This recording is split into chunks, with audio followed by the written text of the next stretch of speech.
Yeah. 140 yeah.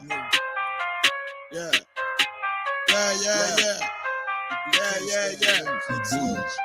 But the Rex get to it. Ain't taking no slack, get to it. You take a loss, try to bounce back, but you blew it. Let me show you how to do it. Dispute it, I can prove it. Whoa, we can do it. Nigga, ain't nothing to it. Ain't no cowards, ain't no excuses. Let's get to it. Hey. I don't care what they talking. All I want is my Porsche. I'ma ride up clean. Look at me. I'm a false. Kill them off like a boss.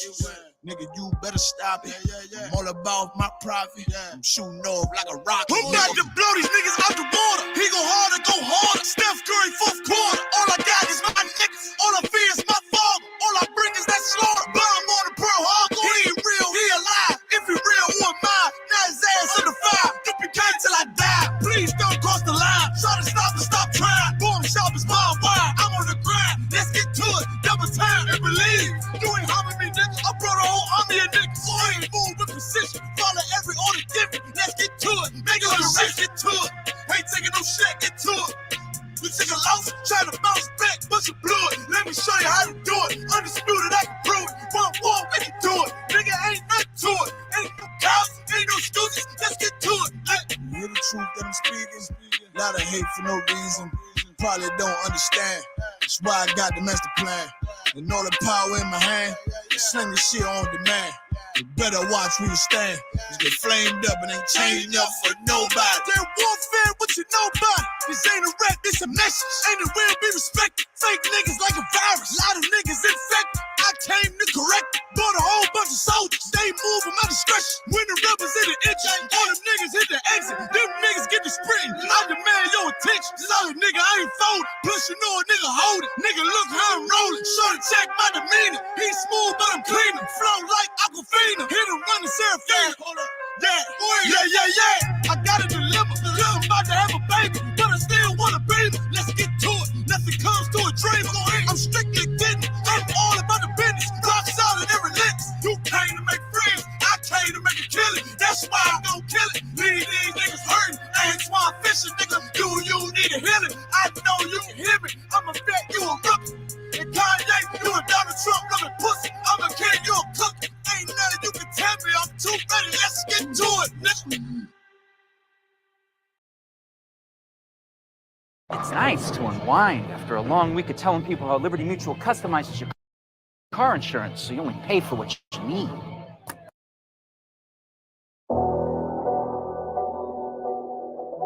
I got you.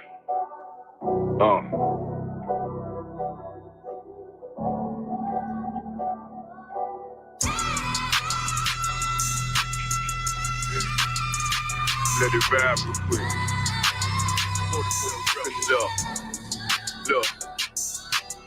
The city eyes, it's time to vote God. My God, a real nigga, cause he wasn't no flaw. Posted on the corner like a watch dog. Family secure, got that shotty in the closet by the mob ball. Fuck what they heard, when tell them it's all true. Be cautious, that foundation voltage and fall through. They gon' fall. Look, I keep this shit 50 times 2. Ain't no more heart in this game, I'm John Q. Colder than the avalanche, way above average. Vince taste sweet, told him make me an apple tree. Left us in the valley full of bones, this where hope found. Child become a man, dark sands get broke down. Riding through Evans to a mall quad. Telling me how the crackers turn his childhood to a ghost town. Focus up, nigga, I lay that game down. I feel his pain, cause nothing is the same now. Let my light shine like heaven through a rain cloud. Glock have a fit like my child, no tangent. Try to warn them niggas, we bear arms like tarantulas. Them mother niggas rap, I make anthems. I really see prophets under this banner. Make my enemies bow down on camera. Told my design I wanted black and white like a panda. I'm better than that nigga that sunk dirty to handle. Look, I move like a Brazilian. Precious cargo, spirit Asian, but I got a new.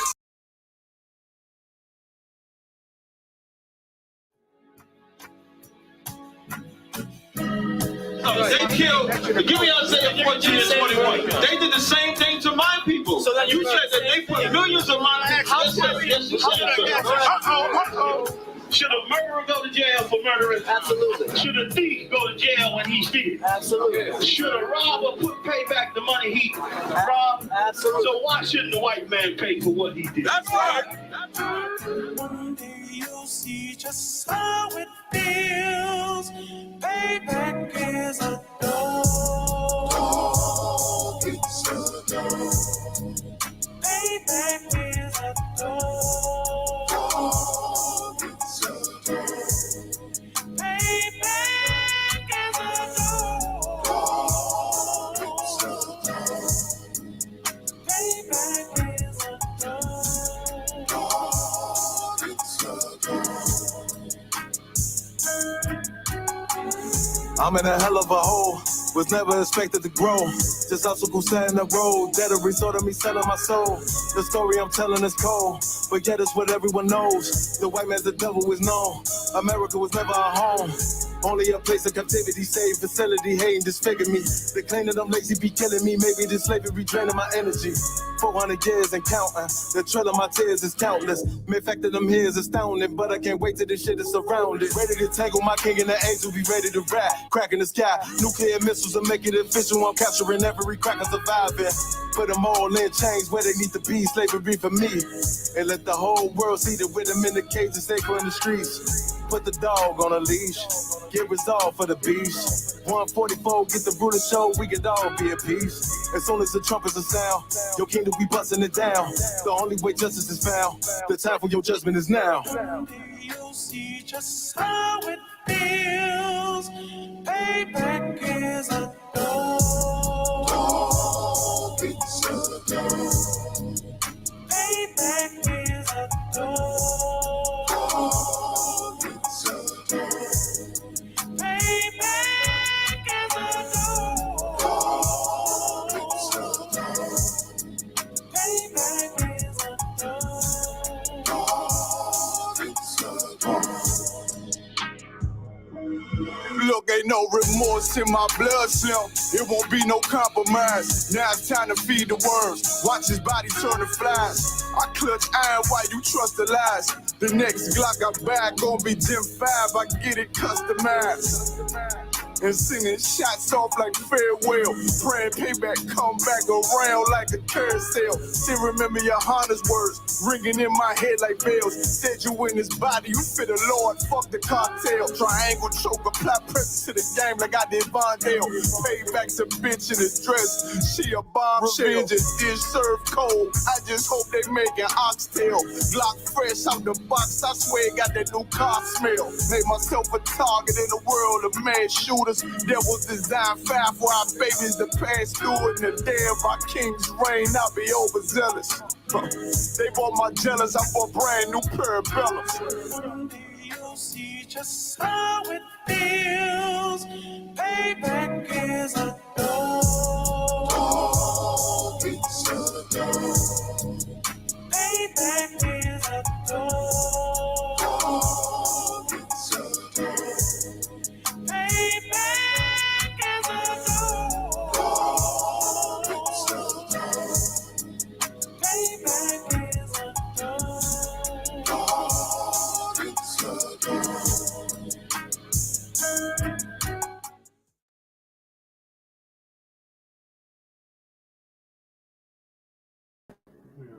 First Peter 17, right? Are we ready? We ready. All right, clap it up. All right, Shalom Yashal, Yahweh Bashim Yashar Burgata, Yahweh Shemar Atam Bashim Yashar. We are the ISUPK, started out of 1 West 125th Street, Harlem, New York in 1969. Here to teach the truth of the Bible. They're Black, Hispanic, Native American Indians are the real Israelites that the Bible speaks of. You understand? Today's topic, we're going to be talking about the northern tribes. Go into a little bit of the history so we can break down how the northern tribes ended up on the side of this world, on the side of this globe, you know what I mean? And then also some of the proof and hints and artifacts throughout history that show evidence of these tribes actually being Israelites. Because that's something that is disgustingly hidden from our youth when they grow up in the school system, the K through 12, even the college system fails Blacks, Hispanics, and Native American Indians because we take all this time to study all these books, you know what I mean, that are oppressors, and everybody tries to get us to read that they seem as vital, important history. Well, you come into the ISUPK, you're going to find out the most important history. The ISUPK is the highest form of education, right? Not college, where they say is a higher education, not your private schools, not your community colleges or your K through 12 school systems. None of that stuff is going to give you the real history that the Bible talks about. You understand? And the honest thing about it, the God honest truth is, all the premier colleges in the world, the so-called what do they call them? Like Yale and Princeton and Cambridge, all those colleges originally were made so that they can teach people how to interpret or understand the Bible. Colleges and schools in general were always focused on that one thing. I'm trying to remember what the term. Ivy League, yeah, there you go. Throw out for that. I don't know why they call it that, but they call it that because it's like prestigious and that sort of stuff. Well, back in, when these colleges were made hundreds of years ago, they understood the importance of understanding this book. And for all of the colleges and millions and billions of dollars that was spent on the colleges around the globe, they can't even hold a candle to the quality of learning and education that you get when you come into the Israelite School of Universal Practical Knowledge. All right. So, of course, just like any college class or any school, it is imperative to, write down the scriptures, write down the references and things that we refer to when we're going over topics, because we want to go into a deep dive on the northern tribes. We want to give us people a good understanding and a good foundation so that they can not only believe even more so in who they are, but also defend and understand their perspective when they change their life. You know what I mean? It's important to see, artifacts from hundreds of years ago that show Native American tribes, being the children of Israel. You know what I mean? The so-called Mexicans, the so-called Aztecs and Mayans and Incas and Olmecs and the list goes on. All the indigenous peoples, they held some of those hints of Israelite culture throughout their habitations throughout these Americas, which we're going to find out in the scriptures exactly what land we're talking about, because it's in the Bible. But we got to understand that the Bible has been censored, right? And I always like to bring this up because when you're talking about the Native Americans being Israel, the Apocrypha is where you go to, well, part of where we go to understand how we got over here. So, of course, the same people that came over here to conquer them and enslave them and demoralize them and criminalize them and demonize them in their literature and their movies, you know what I'm saying? Even to this day, of course, they're going to be the same ones that took the Apocrypha out of the Bible. The Roman Catholic Church in the late 1800s took the Apocrypha out of the Bible. But the ISUPK, we got the 12 tribes of Israel, and we coming back together in brotherhood so that we can show each other our real history and give us all of the facts and lay out the information to let people see for themselves just what's real and what's not real. All right, so let's go ahead and get the scriptures. We're going to start off with 1 Peter chapter 2 and verse 17. Whoever has it first, go ahead and use the microphone so make sure we pick up on the sound and everything. Book of 1 Peter chapter 2, verse 17. Go ahead. Honor all men. Honor all men. Go ahead. Love the brotherhood. And that's like a great suggestion, almost like an order, right? 1 Peter chapter 2, verse 17. So I believe it's Peter that's the author of this book. So he's the one that's saying this. Honor all men. Now, of course, we are talking about men in our society. So in his case, he's talking about those Israelites, those elders, the ones that teach us these things, the one that give us these secrets of the truth. You know what I mean? They can show us the proof of these things. Why? Because they spend all their lives learning these things so that they can share that information. And that's an honorable thing. So they should be honored. That's why it says right here, right next to that, what does it say? Honor all men. Love the brotherhood. Love the brotherhood. Go ahead. Fear God. Fear God. Honor the king. I mean, it don't get much more simple than that. I mean, he's saying a lot within a very small amount of words there.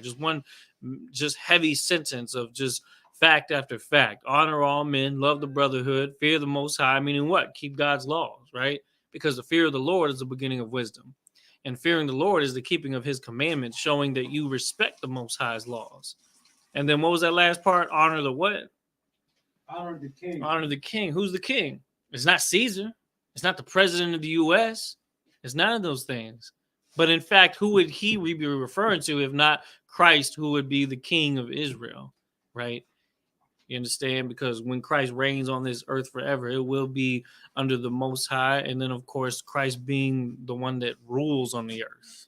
You know what I'm saying? The ambassador for what is right on the earth. So, yeah, honor him because he's the one that laid down his life, though he was perfect, to give us the opportunity to come back into the fold as well, even if it is generations later, even if it is so many more attempts later. We talked about reincarnation yesterday. But one thing we got to keep in mind is that if we are to perfect this process, that yeah, we should honor those men that taught us these things because it's a part of the process of us getting back to our real power. All right, drop that. Let me get Job chapter 8 and verse 8. Did you drop all the sauce? Is that what that was? Yeah. Hope you got most of it before you dropped it. Job chapter 8 and verse 8. All right. So we're gonna go a little bit into this here. Let's see. I'll pull this with you. Let me see.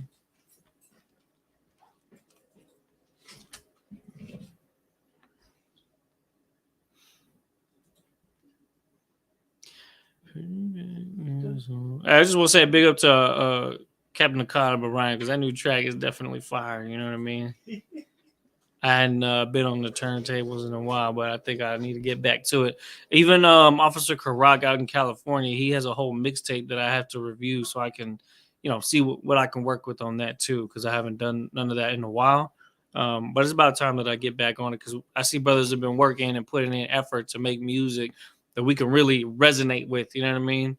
Like we all listen to all kinds of music, but if we understand one thing about loving the brotherhood, and that everything is warfare, right? Brotherhood is a weapon, is it not? And music is a part of that warfare also, because the kind of music you listen to can make you feel uplifted, could drag you down into depression, it can inspire you, could do all those things. So even something as simple as our music that we make, we should support it. We should. I know Lost Tribes has a Patreon, so just as a shameless plug, Captain Katazah, he has the Patreon with the Lost Tribes. You know what I'm saying? You can subscribe to that to be up to date on all the music that we've been dropping and everything like that. But anyways, so in the scriptures, we're going to Job chapter 8 and verse 8. All right, because when we're talking about the tribes of Israel, we want to make sure that we understand why we're even going into those books that talk about where we come from. Go ahead. The book of Job, chapter 8, verse 8. For inquire, I pray thee of the former age. What's an inquiry? What does it mean? But to inquire of something. Go ahead. To ask. Inquire. The question. Yeah, to get information on, right? To get information on it. That's what that means. All right, go ahead. For inquire, I pray thee of the former age, and prepare thyself to the search of their fathers. To prepare yourself for what?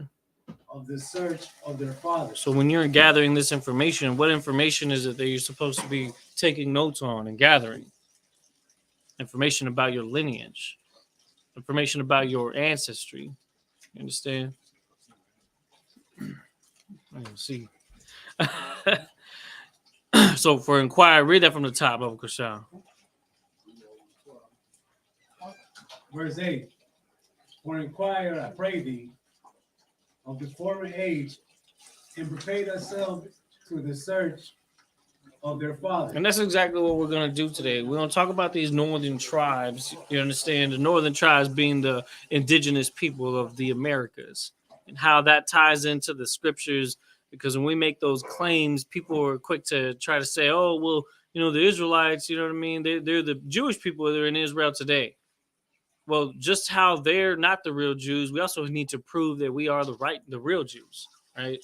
Where is the proof of that? Well, of course, they're going to say that because the Bibles they read don't even have all the history in it. And when you show them a Bible from 1611 that has the Apocrypha in it, now they're like, oh, well, they're playing catch up. They don't know those things. But the UPK, we know these things. We've been knowing these things. This is like clockwork for us, explaining this. You know what I mean? But going into a deep dive is what we're going to do today. So we're going to continue to get more information on these things. All right. In order to do so, we need to get let me get Deuteronomy 27:1 real quick.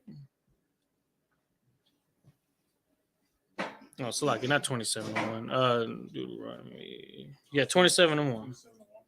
Yeah. Deuteronomy chapter 27, verse 1.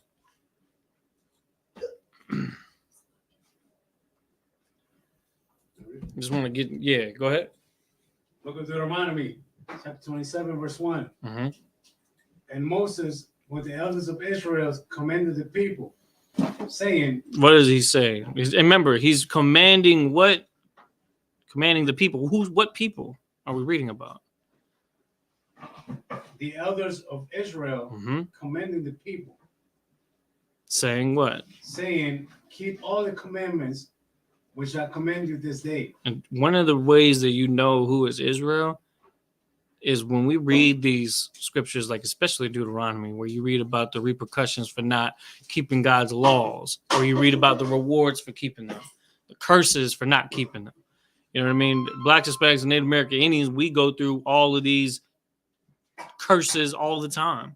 It's what defines us at this point, because it's all that we deal with because we ain't keep the Most High's laws. So coming back to that is an important part of understanding who we are. Knowing who we are based off the curses is one aspect to it, and then also getting all the history behind Israel and how Israel split off and everything like that. That is also a big part of what explains and shows exactly who we are. Give me Deuteronomy 28:1 real quick. Well,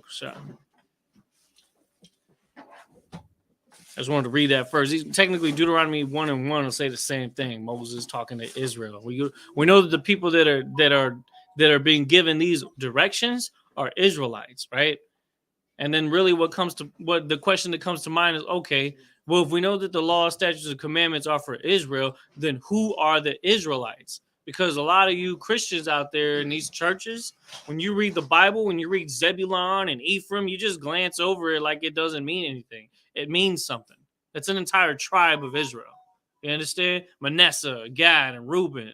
Those are tribes in the nation of Israel. It's not just something to glance over. It's not something for you to get. Like usually what happens in the Christian church is they read some of those finer details that talk about the different nations, and then they want to fall asleep in the church because they don't understand it. They can't even comprehend it. And they just have that spirit of sleepiness because they don't want to even try to understand it.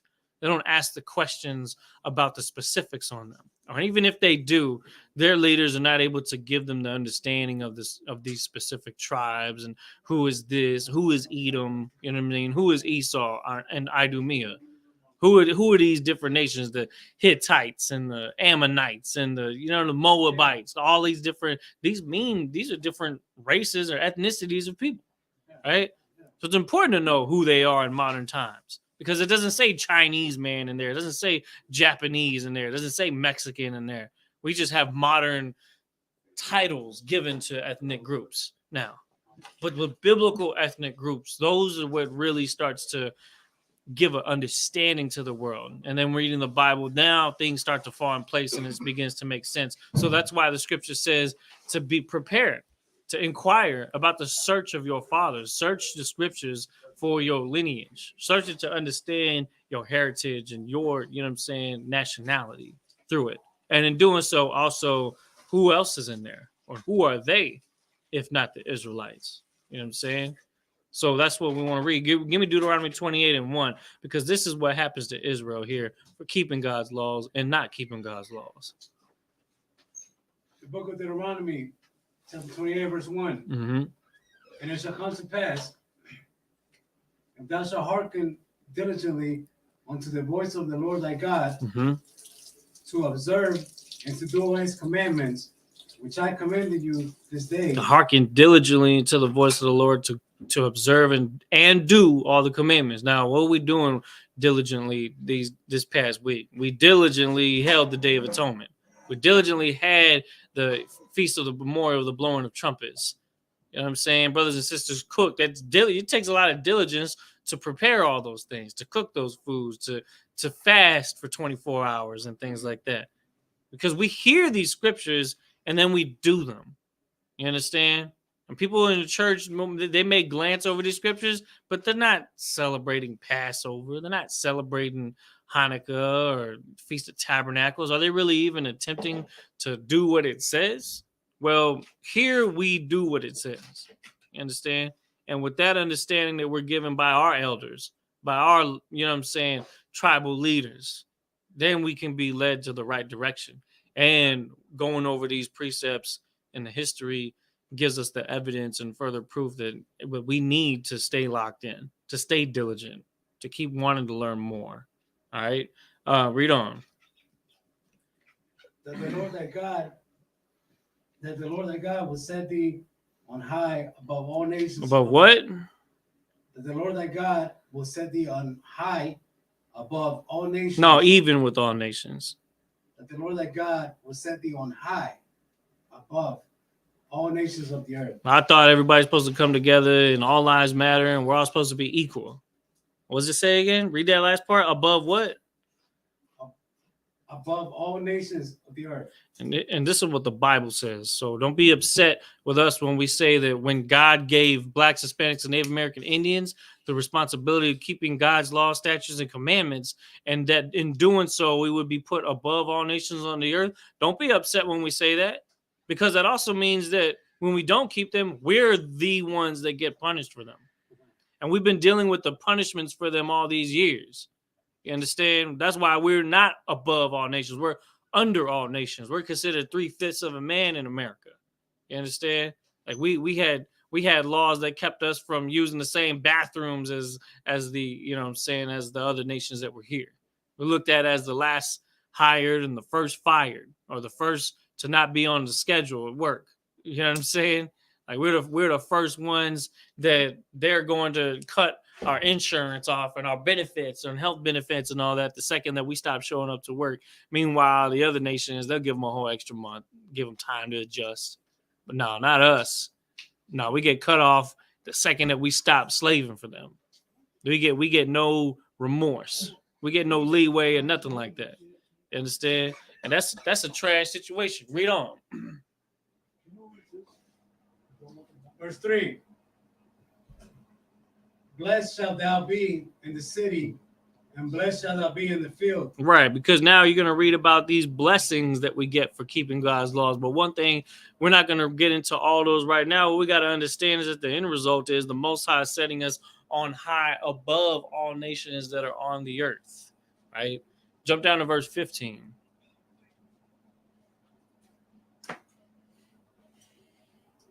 Book of Deuteronomy. Deuteronomy 28 and 15. Chapter 28, verse 15.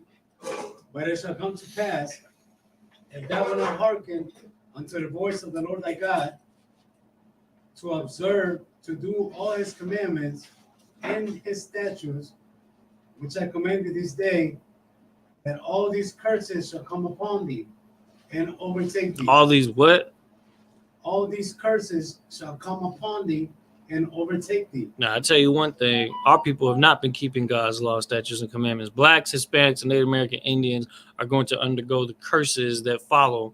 Now, the interesting thing about Deuteronomy is that the first 15 verses or 14 verses, it talks about those blessings that we get for keeping God's laws. And then all the way to verse 68, it talks about all the curses that we get for not keeping them. And it goes into great detail on those things. Give me jump down to verse 64. Let's read on what one of these curses is, all right? Because, again, if we're talking about the northern tribes of Israel, then what we need to keep in mind is, again, what one of those curses were that's specific about us. Because keeping God's law, statutes, and commands would have meant we would have stayed in our land. But not keeping them would have ended up as this. Give me verse 64. The book of Deuteronomy, chapter 28, verse 64. Mm-hmm. And the Lord shall scatter thee among all people, from the one end of the earth, even unto the other. The Lord shall scatter thee among all people from the one end of the earth unto the other. Okay? Now we're talking about all the way across the earth. Now, when you're talking about the indigenous people of this land, you got to keep in mind that they were here first, right? We were here first. And we have been scattered across all the entire earth amongst all the other nations. That's why we're here even to this day in America among the other nations. Even though we had been here first, we had been basically removed far from our borders, removed far from our original land. All right? Read that one more time. The book of Deuteronomy, chapter 28, verse 64. Mm-hmm. Go ahead. And the Lord shall scatter thee among all people. The Lord shall scatter us among all people. Go ahead. From the one end of the earth, Mm-hmm. even unto the other. And there thou shalt serve other gods. So not only are we scattered all across the entire earth, but we're doing what? And there thou shalt serve other gods. Okay, go ahead. Which neither thou nor thy fathers have known. Mm-hmm. Go ahead. Even wood and stone. The Christian cross. Even wood and stone. The Muslim Kaaba stone. Even wood and stone. A brother that smoked weed all the time. Even wood and stone. Every other doctrine, every other form of worship needs to be, you know what I'm saying, gotten rid of from amongst our people. Because it, again, is a curse. It's a curse that you're following after another God. Why is that? Because the Most High is going to keep you in this revolving system of pain and punishment and suffering because you're going to continue not following his laws when you're serving these other gods. Like the first commandment was that we are not to serve other gods. You understand? The first commandment is that. And now you're talking about our people are devout Christians, devout Catholics. You understand? The Dia de la Muerte coming up, right? All these different customs that we follow that have nothing to do with our original heritage, that have nothing to do with the Bible. We serve those other gods after being scattered across the entire globe. We served those gods when we were even Aztecs and Mayans, and when we tried to intertwine other cultures and other ideas that we tried to add on top of our understanding of the Bible. Though we had hints and glimpses of us, some of our people trying to keep God's laws. There were, you know what I mean, settlements and tribes and camps of people that did not follow God's laws. And for doing that, because of the lack of unity, because of the lack of communication amongst ourselves, because of our lack of our ability to stay with God's laws, statutes, and commandments, then yeah, we were scattered on all parts of the globe. So it's important to get scriptures like this down, because looking at the curses of our people, and go through Deuteronomy 28 from 15 all the way to 68 and see what it's talking about. Now read on. Give me verse 65. Verse 65. And among these nations shalt thou find no ease. And among these nations shalt thou find no ease. Meaning like what? What is it that you don't find no ease on? You're always worried when there's a cop driving behind you. You understand? You're always worried about how you're going to get your rent paid because you barely stopped working a week ago. You know what I mean? Like there's no comfort. There's no ease amongst these nations where our people have been serving these other gods. It's been unfair for us. It's been a great disadvantage. Why? Because it's a curse. It's a curse that we go through these things. Read on. And thou shalt find no ease. Go ahead. Neither shall the sole of thy foot have rest. Man, you know who you can ask that? Ask the Native Americans that were set on the Trail of Tears, whether their souls had any rest. The souls, meaning soles of their feet. S-O-L-E. Read it. Spell that word. What does that say? S-O-L-E, right? Shall the S-O-L-E. The sole of your foot will not have no rest because you always got to work that 9-to-5 job. And then after you get off your job, you need to run to the store to get this, that, or whatever for the house. And then when you're at home, you got to clean up the house because whoever was there was making a big mess. And you just have no time to actually rest. So you're always on the hustle, always worrying about stuff that's going on, trying to worry about your obligations, your money, you know what I'm saying, your family. There's just no rest for us because we constantly are cursed. Go ahead.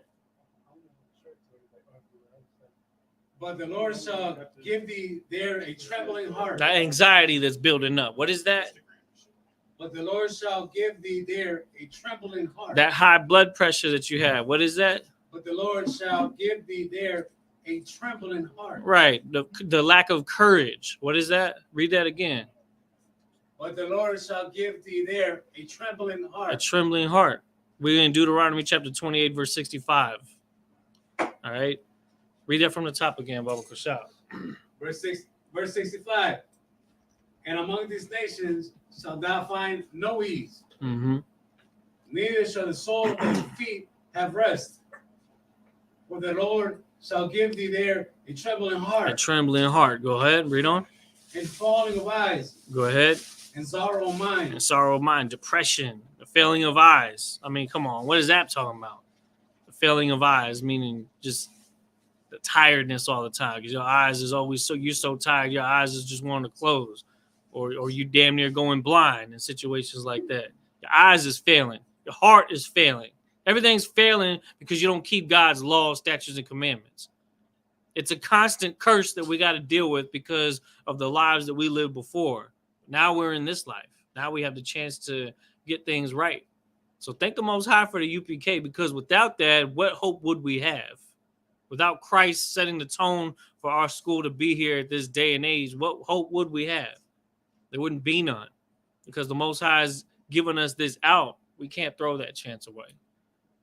We got to be thankful for that and make sure that we lock into this truth. You know, because outside of it is nothing but death.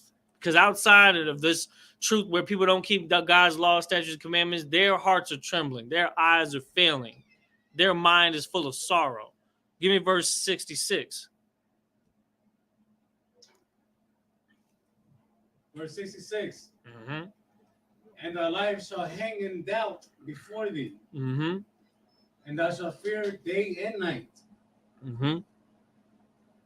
And shall have none assurance of thy life. Right, because this is our condition. Blacks, Hispanics, and Native American Indians, the Indians on the reservations, the Mexicans that are in the barrios, the brothers and sisters in the ghettos, and the staying on Section 8, in the apartment complexes, in the halfway house, in the bad conditions, the bad part of town, where you just have so much doubt because you're worried about making it to the age of 25, because everywhere you turn, there's drugs being sold. You understand? Everywhere you turn, there's shots being fired. You have to keep in mind that, not all of us have the extremity of that level of poverty and things like that, but you can imagine that because of our condition, our people are generally in a state of peril and danger constantly. And now we're setting the stage for the reality of it, that the fact that we've been in this situation for generations. How in the heck did we survive all this time? How did we not go extinct? Well, the Most High is working with us in the sense that he's been punishing us for not keeping his laws, to give us the chance to come back to it. Though we continue to be punished and corrected in measure, we got to come back to these laws, statutes, and commandments, because these curses are also proof that we are the Israelites. Let's not forget that, because these are the nations, they're still homosexuals, and they live to be rich, and they live to be, doctors and have 401ks and, insurance policies, and they smoke weed and they still live fruitful lives and things like that. And the Most High doesn't punish them for not keeping his laws, but he will definitely check us for it. Go ahead. It's not a question, it's more of a comment. Mm-hmm. Nobody else, at least in my life, nobody else aside from Hispanic, blacks, they don't get. Use the mic. Use the mic. They don't get that kind of. Anybody that's not us don't get that kind of consequences. Right. Because you have to think about it like, yeah, okay. Here's what a Christian will say. Here's what a fake Israelite will say. They say, oh, well, what about that white dude that lives down the street? He's in the ghetto too. Shut up. It's like we're talking about generally, right? The general populace. And then because we're in 2022 when their system's falling apart, people try to throw that at us too. But I mean, their system is crumbling down anyways. So they're, of course, going to be going through poverty too because they're losing their power. So don't try to put them on the same level as us. We've been on the bottom. We've been under all nations. But the Most High said what in verse 1? That we would be put above all nations on the earth. Slakia, go ahead, sir. And just because they're on the same block as us does not mean they're living the same life. Right. They could be hood rich. They could be taking trips and taking vacations. And, you know what I mean? The daddy be in the house and the mama be in the house. But for us, we don't have no daddy and a mama. We have a mama or a daddy. We never have both. You feel me? If we have both, it's a miracle. You know what I mean? A miracle. You feel me? A throwing of a quarter, of a coin. Mm-hmm. The flip of a coin. You feel me? You feel me? And still, they know who they are. Dang, yeah, that's the truth. They will know who they are. Even if they're white and they're living on the same block, they know who they are. They know their religion. They know what country they belong to. They know. I forgot which comedian it was where he said something about he saw a white homeless man on the corner. He's like, "How do you mess that up? how you mess that up? You in your kingdom? How do you know what I mean? Like, you got no excuse. I'm not helping you. You know what I mean? Like, I forget what the comedian it was. Go ahead. That was Paul Mooney. Paul Mooney is definitely one of them ones, man. R.I.P. Paul Mooney. Rise again, Paul Mooney. How you mess that up? you hit the lotto and you blew it all. You know what I'm saying? But us, we again, it goes back to the curses, right? That's how you know it's us. Go ahead. I was just gonna say, they don't get the same consequences, the same punishments that we get. For example, if I clap back at my slave owner, I gotta get out of there. Right. But if their little brother or their little sister, some white kid does it to them, they're like, hey, you just get a pat, a slap on the hand, yeah, and keep it moving. Mm-hmm. Opposed to me or you or Capiar or Bar, we're done. We gotta be out of that business. Maybe. I know there's dude that does these skits. It's Real 85 on YouTube. He did this skit. He was in Grand Theft Auto, but he has the police patrol in a boat, and then he sees two kids. And he has a group of kids on jet skis, and then the black kids are just kind of coasting in the water while the white kids jumping over rocks and, you know what I'm saying, doing flips and being dangerous. And then the white man's looking at the white dude doing all the flips. He's like, oh, just young boys being boys, just boys being boys.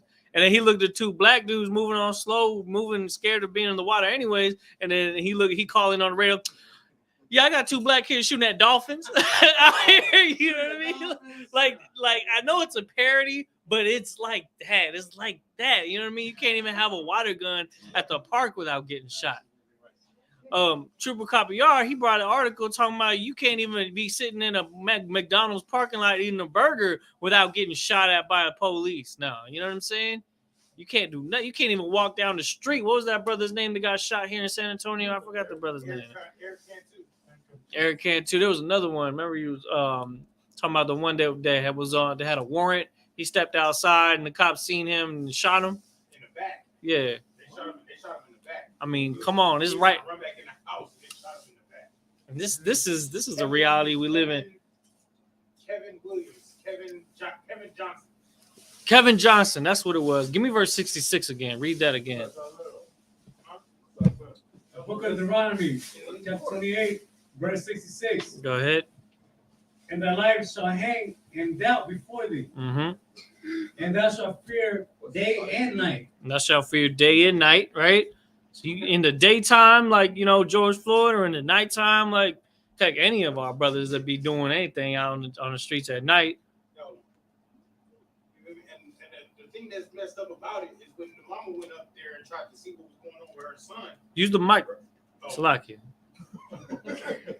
And the bad thing about it is when his mom tried to go up there and see what was going on with her son. Yeah. The police pepper sprayed Oh her. man, yeah, The man, police come pepper on, sprayed man. her. But she was just trying to figure out what was going on with her son and why he got shot. They pepper sprayed the lady. Yeah, we never gonna forget them sisters. We're not gonna forget the situations that happened to them. Now, those are the same people with sorrow of mind and failing of eyes and a trembling heart. That we gotta be there for them, because our people are going through so much trauma. You know what I'm saying? And if we could just try to ease our curse by following God's laws, that maybe then we'll have the ability to then extend a hand for those that are still going through their hell to help them reverse their curses, to help them get rid of those generational, you know what I'm saying, punishments for not keeping God's laws. And really it comes down to understanding our heritage. It comes down to searching our fathers. It comes down to loving the brotherhood.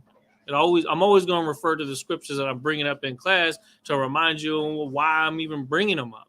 You know what I'm saying? Because they always tie together. Give me verse 68.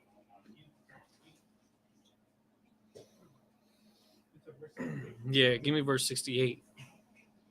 The book of Deuteronomy, chapter 28, verse 68. Uh-huh. And the Lord shall bring thee into Egypt again with ships. Hold on, back up. Read that again. The Lord shall bring thee to what? Verse 68. And the Lord shall bring thee into Egypt. Into again. Egypt. Hold on, because that word Egypt is important. Now, is this talking about the actual location, Egypt, in this case, where it says Egypt again? No, because it's saying that we're going to go into Egypt again with ships. So we need to understand what Egypt means. The word Egypt means slavery. It comes from the Hebrew word matazariam, which means, like I said, which means captivity. So Most High said he was going to bring us into captivity again with ships.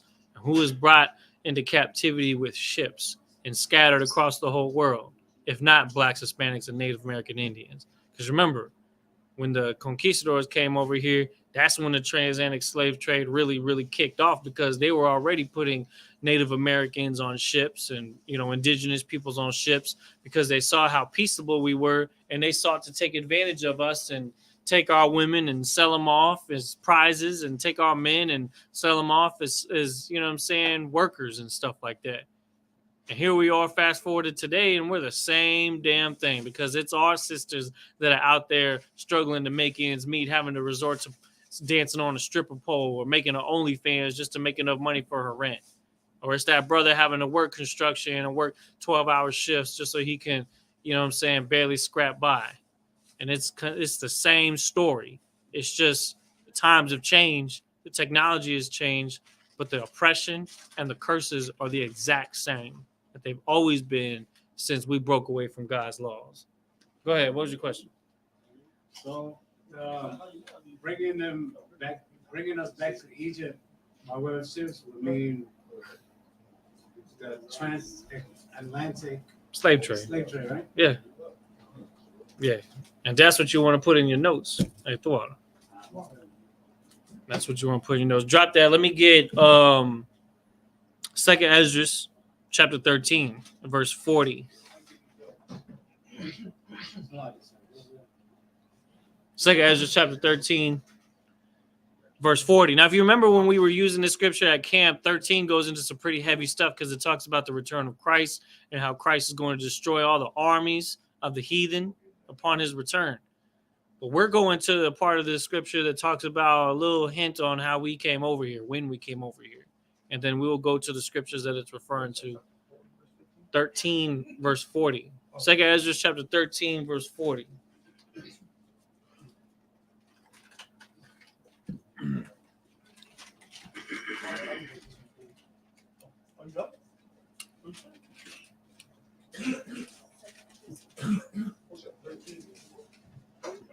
This is the book of 2nd Ezra, chapter 13, verse 40.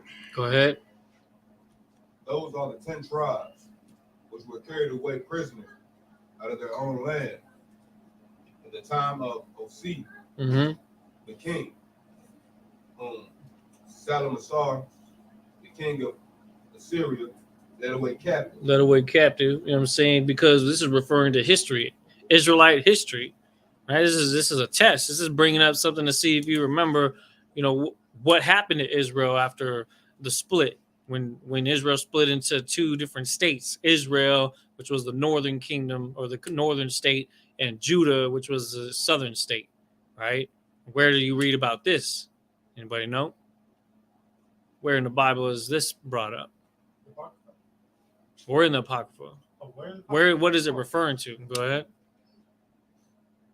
Go ahead. Yeah. Whenever the northern kingdom went into their own. That's what it's referring to, but where is that in the Bible? Where? Anybody else? I'll give it to you, but read on. Let's finish that verse.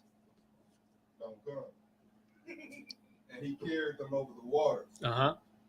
And so came they into another land. So they came into another land. So we gotta get a little bit of history on this. We gotta actually read, which is the last thing the Blacks, Hispanics, and Native Americans want to do, because we'd rather play Call of Duty all damn night.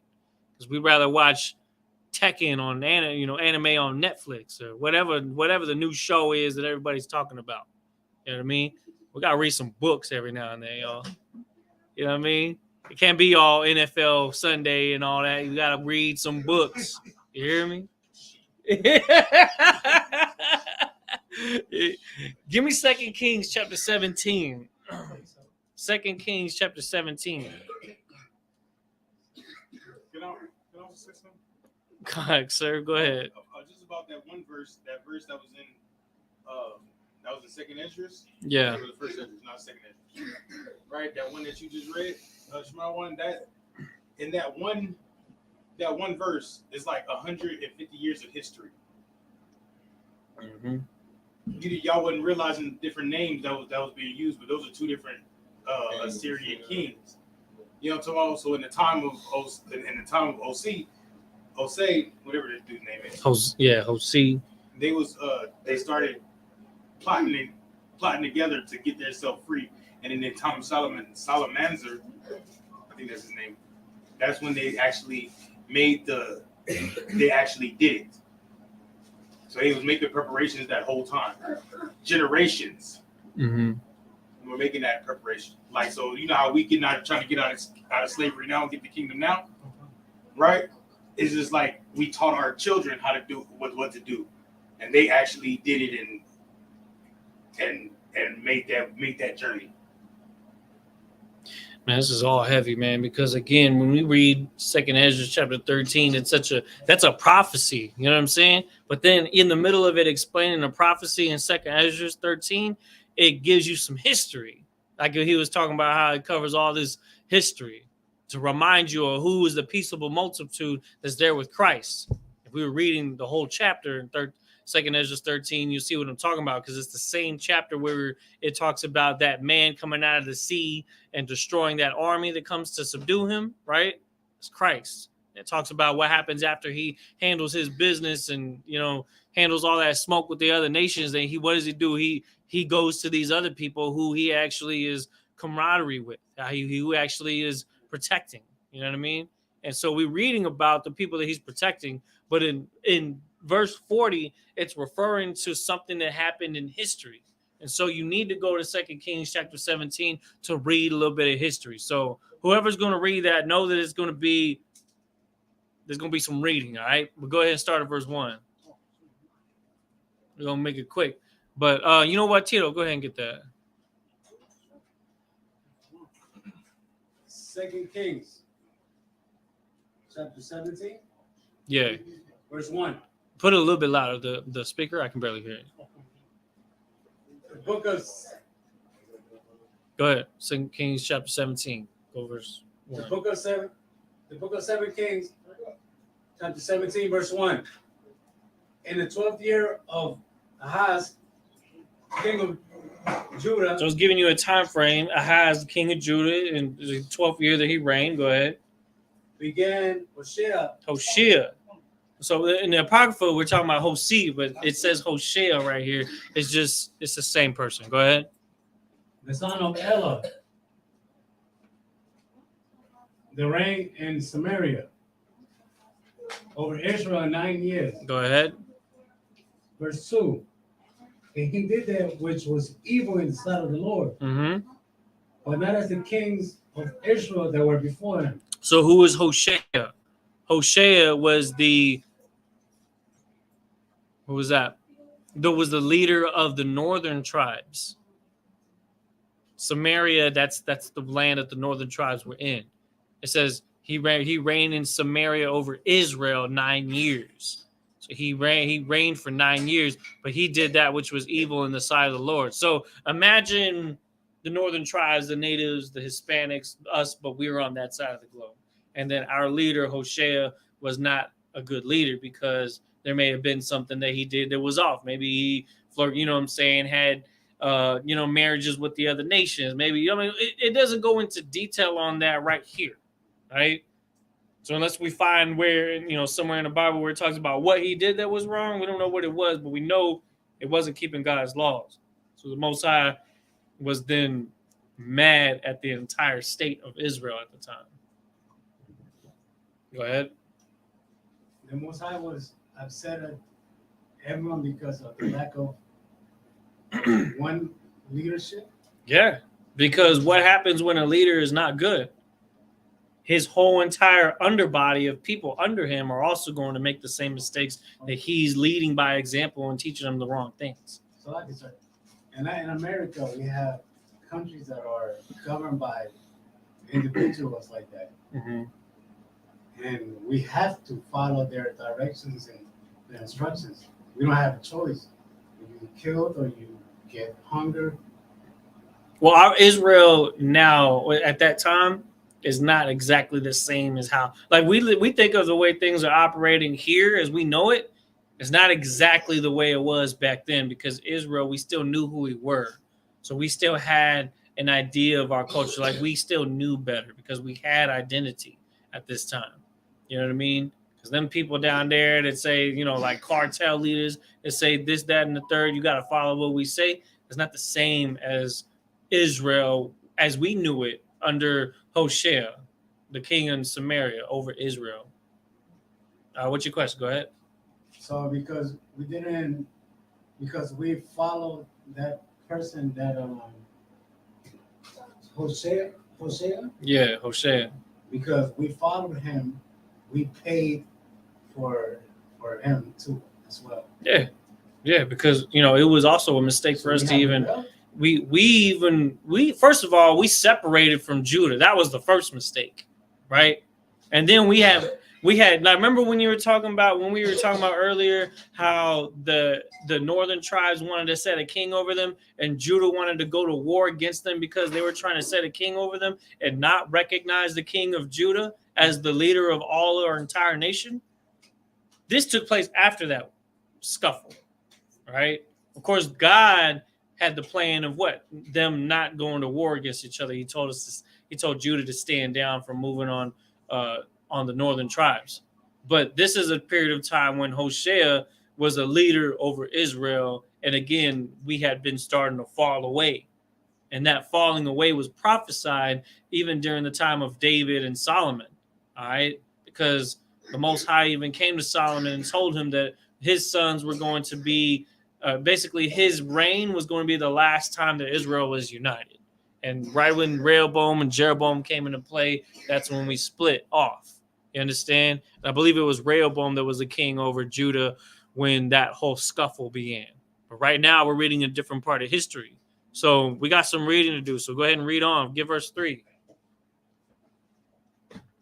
Verse 3. Against him came up Shalmaneser. Right. We were just reading about that in 2nd Esdras. It said those are the 10 tribes. Why does it say 10 tribes? Because 9 of the tribes were like the Hispanic tribes. The 10th tribe was Levi. Because Judah had Judah, Benjamin, and half of Levi. And then the northern tribes had half of Levi. And then, Manasseh, Gad, Issachar, Zebulun, all the other ones, right? So that was 10 tribes. 10 of the 12 tribes. And that's exactly why. Oh, get that book real quick. The one under them, The View of the American Indians. What does that say under the title? Showing them to be what? The 12 tribes of Israel? No. What does it say? Read that. Showing them to be descendants Of the what?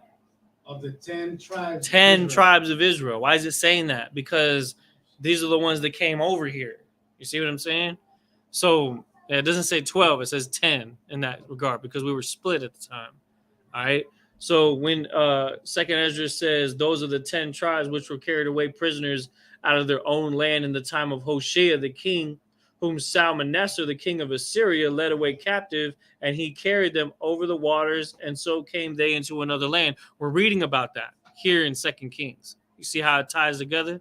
So in your notes, you got to have Second Ezra chapter 13 and 40, and then in a parentheses or in a side note, you read Second Kings chapter 17, and you read the whole chapter so you can get that history breakdown of what that verse is talking about. Before we even continue in Second Ezra, we need to understand what happened here. So read on. Give me the rest of verse 3.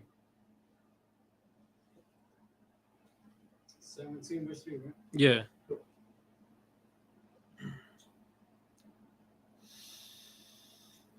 Against him came up Shalmaneser, king of Assyria.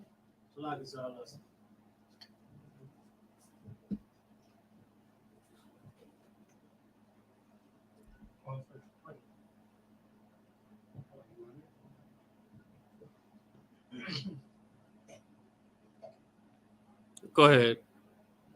Read good.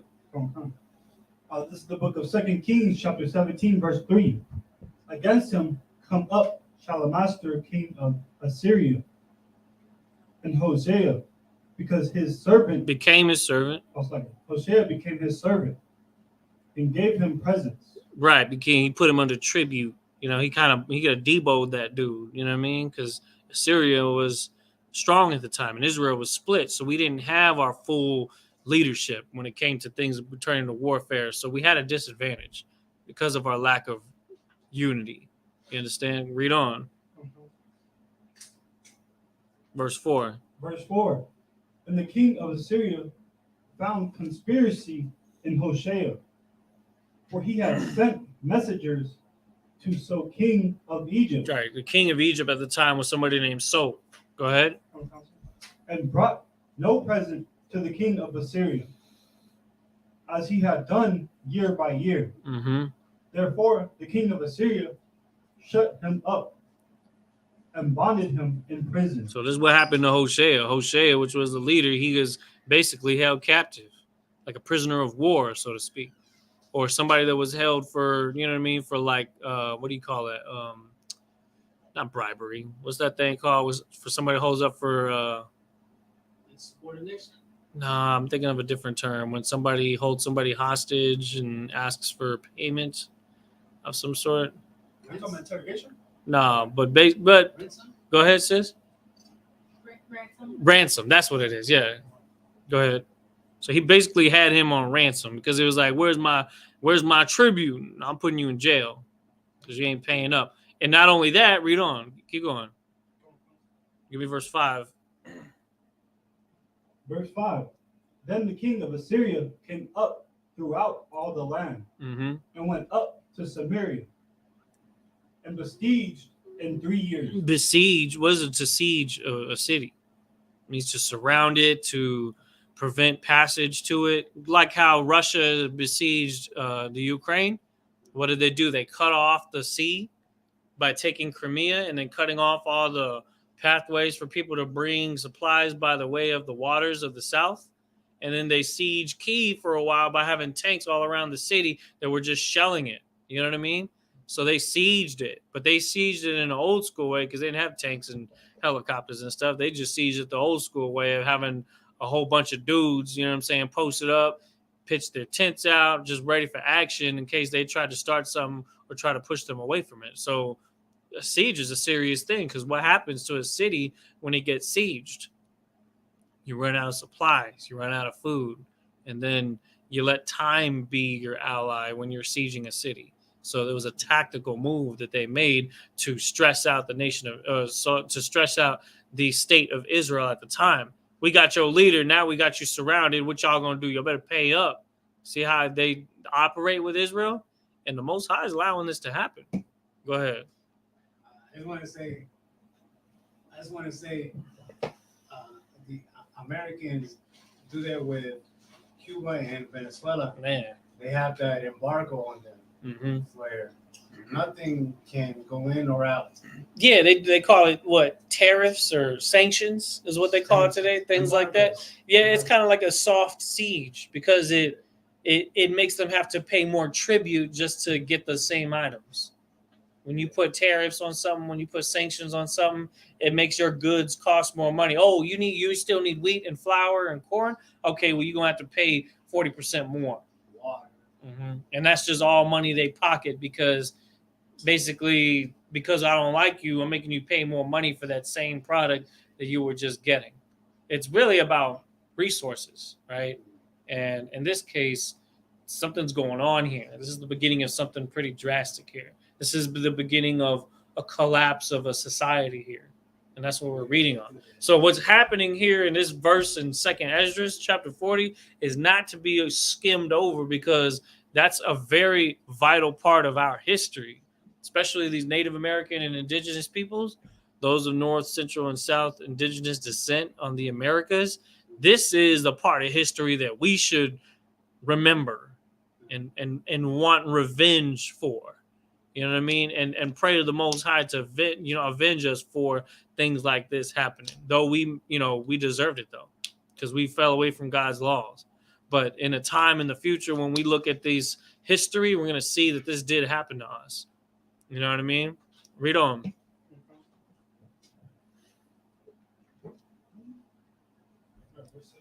Yeah. Verse 6. In thy 9 years of Hoshea, the king of Assyria took Samaria and carried Israel away into Assyria and placed them in Halah, Halah, and in Habor by the river of by Gozan, and in the cities of the Medes. And cities of the Medes. You know where the Medes is at? That's the north side of the Mediterranean, I believe. Like the northwest side. The Persians and Mede Empire took on that side of the Mediterranean. Go ahead. But you need to understand that. Read verse 6 again. I got you. Then the 9th year of Hoshea, the king of Assyria, took Samaria and carried Israel away into Assyria. So you know how like the Trail of Tears happened here in the United States? Where there was a relocation of those native tribes and they had to walk all the way over there, and then people died. Like when we read this right here and it's talking about how they carried Israel away into Assyria, that's not all fine and dandy and us going, and everything's all fine. This is a terrible, event taking place. You people with children, with babies, with no food, no supplies, just being forced to relocate under the Assyrians. Like it happened to us on this side of the globe. It also happened to us over there. And the approximate time that this took place was 720 BC when this happened. 720 BC. Around that time. 730 to 720 is when this all started to take fruition, right? Go ahead. Verse 7. For so it was that the children of Israel had sinned against the Lord. Right, because why is this happening? Read that again. For so it was that the children of Israel had sinned against the Lord their God. Read on. Which had brought them up out of the land of Egypt, from under the hand of Pharaoh, king of Egypt, and had feared other gods. Right, and that's what always our mistake is. We always try to get captivated by all the other cultures out there. Like even to this day, people get all like a Black and Hispanic man. They're the ones collecting all the DC and Marvel comic books and all the figurines and the video games. We just get so into everything that has nothing to do with our culture. That's nothing new. That's nothing new. Does that mean that you can't, see those things at all? I'm not saying that. What I'm saying is our people are very gullible when it comes to being attracted to the narrative of the other nations. and their customs and all the stuff that they do, which is bull, but it works. Why? Because it supports the economy of those nations that have those customs and those storylines and those merchandises and things like that. It's what keeps them afloat. That's why our people are still on the bottom, because we spend all our money on all the stuff that pertains to their culture and their inventions and their entertainment. You know what I mean?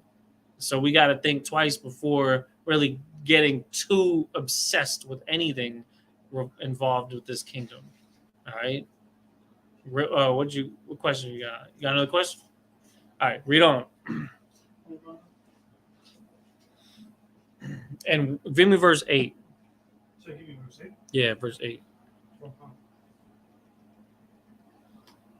gonna try to get through some of these because I want to go into the next part. Verse 8. And walk in the statutes of the heathen, Mm-hmm. whom the Lord cast out from before the children of Israel, Uh-huh. and of the kings of Israel, which they had made. Right. Now, when people read this, when Christians read this, they have no idea what's going on. They just keep seeing Israel, they see Egypt, they see Assyria. It doesn't mean anything to them because they don't understand who it's actually talking about, because they can't really map it out on a map. You know what I mean? But this is talking about us in that land, in that Middle Eastern part of the world. And we were originally there. And we were removed from our part of the world. Like, here's the Mediterranean, and we're like right here, and Judah's like right here somewhere, right? And we get moved to Assyria, right? Because Assyria is south of us. It's like southeast of us. It's a pretty large plot of land. We got moved down there. So we got taken away from our land, which was what? A curse in Deuteronomy, was it not? Or we would be scattered among the other nations, right? Read on. Verse 9. Mm-hmm. And the children of Israel did secretly those things that were not right against the Lord their God. Mm-hmm. And they built them high places in all their cities, from the towers of the watchmen to the fenced city. Mm-hmm. Give me verse 13. Because it goes into detail on us breaking God's commandments, chasing after the other nations' idols and things like that. And we kind of talked a little bit about some of those things, but pertaining to that specific time, it of course would look different because their customs and their idols and their, you know what I'm saying, celebrities or whatever, giants, if you would, giants meaning popular icons in their culture, that becomes the forefront of what our people get influenced by. You know what I mean? Read on. Okay. Verse 13. Yet the Lord testified against Israel Mm-hmm. and against Judah by all the prophets and by all the seers, saying, turn ye from your evil ways, Mm-hmm. and keep my commandments and my statutes, according to all the law which I command your fathers, and which I sent to you by my servants the prophets. Right, and this is it's an obligatory thing to say, is because we gotta follow God's laws. This is what the Most High is giving us a chance to not go through what we're about to go through. You know what I mean?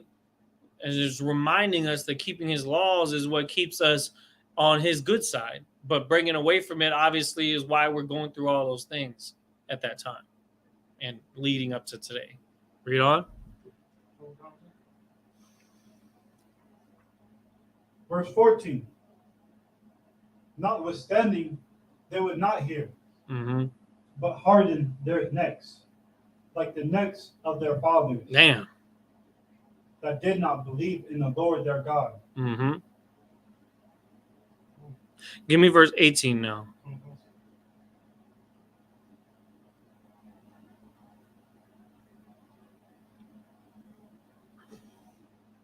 Verse 18.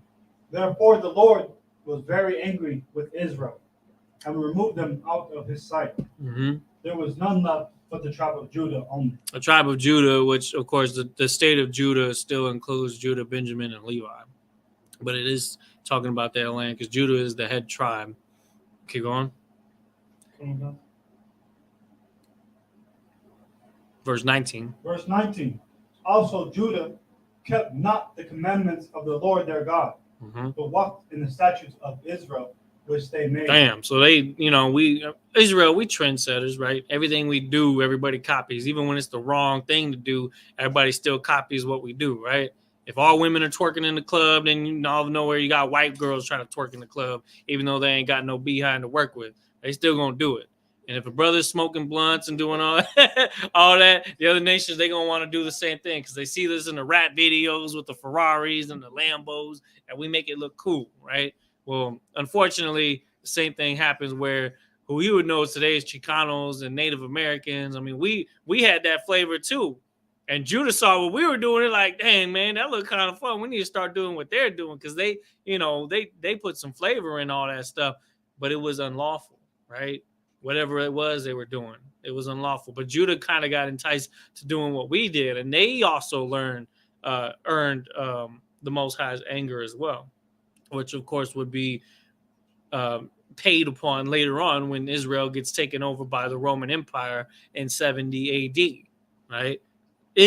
Even Judah gets kicked out of the land eventually, and they flee into Africa, and eventually they get brought on slave ships here into the United States, right? So let's not forget that they are also subject to those same curses that we are.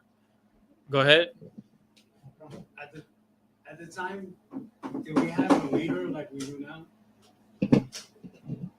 now? Judah or was in general. Do we have somebody tell us? You know how Commander General Johanna tells us we're going through him, right? Yeah. And so at that time, did we have that or? That was part.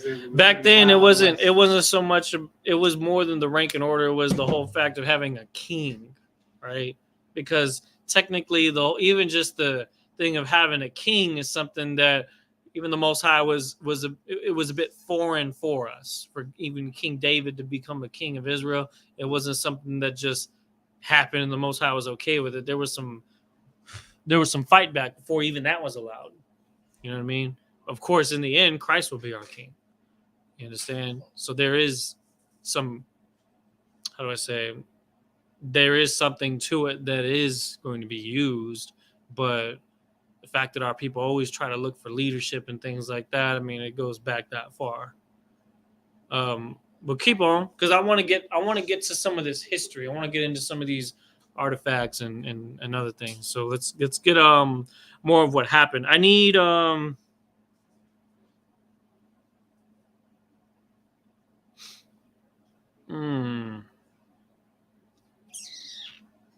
give me 23.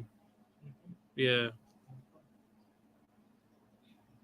I'll read verse 22 while you're pulling that. Verse 22 says, "For the children of Israel walked in all the sins of Jeroboam, which they did, and departed not from them." In verse 23, go ahead. Verse 23, "Until the Lord removed Israel out of his sight, as he had said by all his servants, the prophets. So was Israel carried away out of their own land to Assyria unto this day." And to this day, I mean, up until that time, they were carried away into the land of Assyria. I'll give you verse 24. Verse 24. This is very, very important. Circle this, write this down. 2 Kings chapter 17, verse 24. Read. "And the kings of Assyria brought men from Babylon." From Babylon, go ahead. "And from Cutha." And from Cutha, go ahead. "And from Ava." And from Ava. "And from Hamath." And Hamath, go ahead. "And from And from Sepharvaim. Sepharvaim. And placed them in the cities of Samaria instead of the children of Israel, and they possessed Samaria."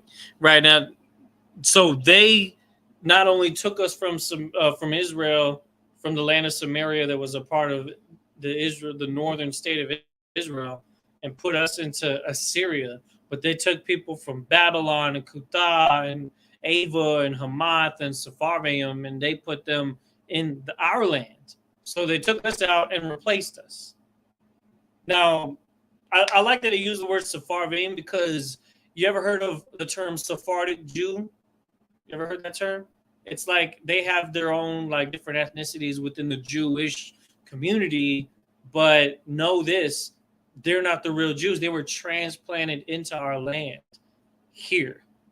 700, 720 or so BC, right? That's when their lineage can be traced to the land of Israel. Of course, they're going to try to say, "Oh, well, we're the Israelites from that came out of Egypt." No, you're not, because you know what I mean. You can't even survive in the sun long enough to even build a pyramid. So why are you even trying to say that?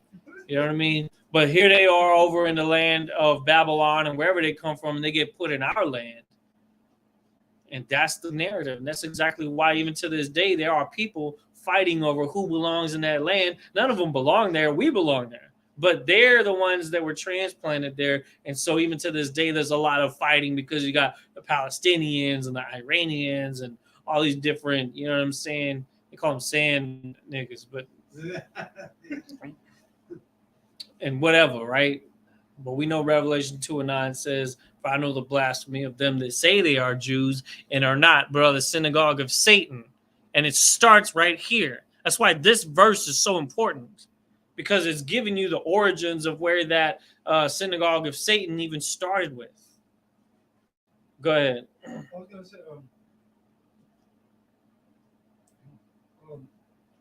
no, that's how you know, like, dang, I was gonna take pictures. Like, about that's how you know that they're, or they think that it's actually about the land. Like, if they were to be in the land, that they like, that's what makes them Israel, or like Jews. That's true. They think it's, but they think they originate there. They were transplanted there. And that's a part of their history that it's unfair for them because they didn't know better. They just were taught that they were the Israelites. But if you were to go and show them this, like, no, this is when y'all got here. Y'all got here, but y'all were from Babylon and what was the other one? All these other places, Sepharvaim and all that stuff. So, I mean, there are people that are there today that were transplanted there. The real Israelites were no longer there. They were in Assyria. And then we'll go to the Apocrypha because we need to get more info on what happened when we were put into Assyria. But we go here to show you that not only were we removed from our land, but then we were replaced. Okay, read on. Mm-hmm. Oh no, give me verse 25. Verse 25. And so it was at the beginning of their dwelling there, that they feared not the Lord. Right, because they're heathens. They don't know God's laws. Go ahead. Read. Go ahead, read it. Therefore the Lord sent lions among them, which slew some of them. The Lord sent lions among them, which slew some of them. You can't just live in the land of Israel and not keep God's laws. It's such a holy land that even just blaspheming it, God gonna send some lions at you. He gonna send some kind of pestilence. You know what I mean? Like, you don't get messed with. And it was to the point where they're like, okay, it's obvious we're cursed just for being here. We need to figure out how to be here the right way, even though they don't even belong there. But they still want to try to figure out a way to take that land over and call it theirs, and for the land to be at peace with them without lions running up in their cities and snatching babies and attacking people, right? God's sending that to them because he don't like them being there, because they're disrespecting his laws. They're disrespecting the land. It's the land of our inheritance that they stole from us. But, it's all because of his narrative. He knew it was going to happen. He's kind of messing with them. You know what I mean? Go ahead.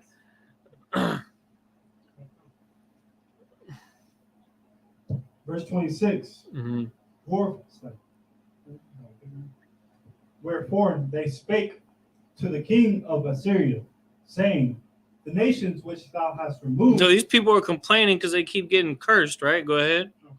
And placed in the cities of Samaria, know not the manner of the God of the land. You didn't see what that's saying? They don't know the manner of the God of the land. They're like, we don't know how to live here because something ain't right. They're not able to survive. There's something that's like against them just for being there. Go ahead.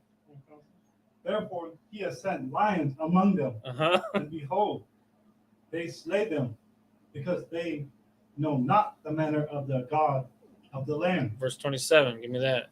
That's heavy, right? It's like, you can't just be there on the land, and the land's going to get you back. There's going to be something there. Like, it's crazy. Can you imagine a lion? It's like a racist lion. You know what I mean?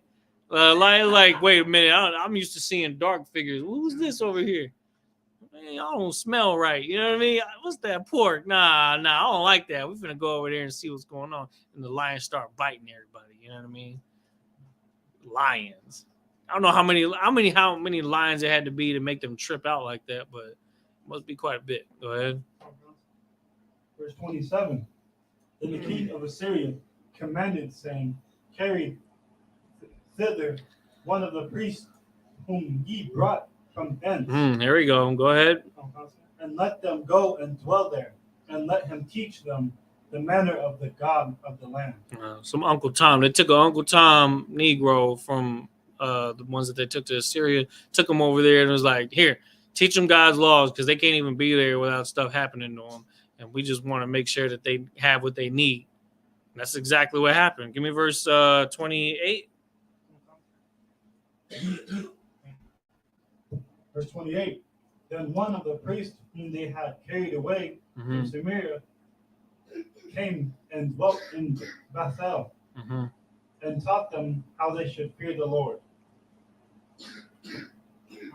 That's it. We'll go ahead and drop that. Give me 2nd Ezra chapter 13, verse 40 again. I just wanted to kind of graze over some of that history so that you can see what actually happened during that time, because we were removed from the land of Israel, and specifically our tribes, right? The Mexicans, the Puerto Ricans, Colombians, Dominicans, the Brazilians, you know, so-called Brazilians, all these different names that they give us now. We're those northern tribes that it was talking about. That's why when a Mexican man grows out his beard, they try to say he looked like a terrorist from the Middle East, because we actually are from that land. You know what I'm saying? You ever look at some of them Arab women? They look like they could pass off as like an Isupk or something. Like, I ain't even capping. They can look that way, you know? I don't know how they cooking is, though. I don't know about none of that. Baklava, is that what it is? Baklava and Middle Eastern food. You ever go to like a Mediterranean restaurant and they have this thing called naan? They give you this big old plate. It's like a big old tortilla. It takes up the whole plate. It's like this thick. I mean, like, I swear to God, there are some similarities there. You know what I mean? Even in the way that we look. But they're like cousins to us. You know what I mean? And there's a lot of mixing and all kinds of stuff going on, but we had gotten removed from our border. And, you know, all these prophecies really took place all throughout history. And we're here reading it in the future, you know what I mean? And understanding it all, putting it all together, and putting it in its right place to understand how these things came to be and how it took place in our history. Go ahead. Didn't the Lord bless them with having children and reproducing? Yeah. Oh, you talking? Yeah, because that was blessed to Ishmael, right? Yeah, which was who was that? That was Isaac's brother. I think it was Isaac's brother. Yeah, but it was Ishmael was born of a woman that was of a different nation that God probably wasn't even trying to deal with or something like that, like an outsider or something. And then, but anyways, go ahead and give me. We were just reading about that in Sabbath service over the past few weeks, so it kind of always ties together in one way or another. Go ahead.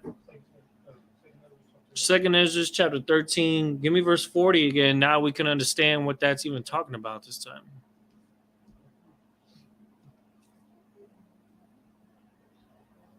Now, I'm gonna have to pick up more on this next week because it's like already 8:30. This is the book of 2nd Ezra, chapter 13, verse 40. Okay. These are the 10 tribes which were carried away prisoners out of their own land in the time of Hosea the king, whom Shalmaneser, the king of Assyria, led away captive, and he carried them over the waters. And so came they into another land. Right, and that another land was Assyria at this particular scripture right here. So we were brought out of our land and put into Assyria. Give me verse 41.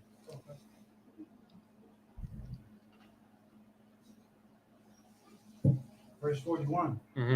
So they took this counsel among themselves that they would leave the multitude of the heathen and go forth into the further country where never mankind dwelt. Hear that? Where never mankind dwelt. So around 20 years later, after being in Assyrian captivity, Israelites in that land were, this is around 700 BC, right? We were like, okay, look, man, we're gonna. It's like a jailbreak kind of movie, right? Y'all watch Jailbreak or movies like that. Y'all love watching that kind of stuff. But we did that. Like, we imagine the master plan was out. Okay, we're going to build these ships. All right, we're going to build these ships. We're all going to get out of here. Or at least a good amount of us, right? I don't imagine that every last one of us, 100% of us, actually left, because there were probably some people that were too scared, or people that had doubt that they were going to be able to get away with it. But we don't know that there was a master plan that was made for us to get out of it, right? And what that last part say? And go forth into a further country. Go ahead.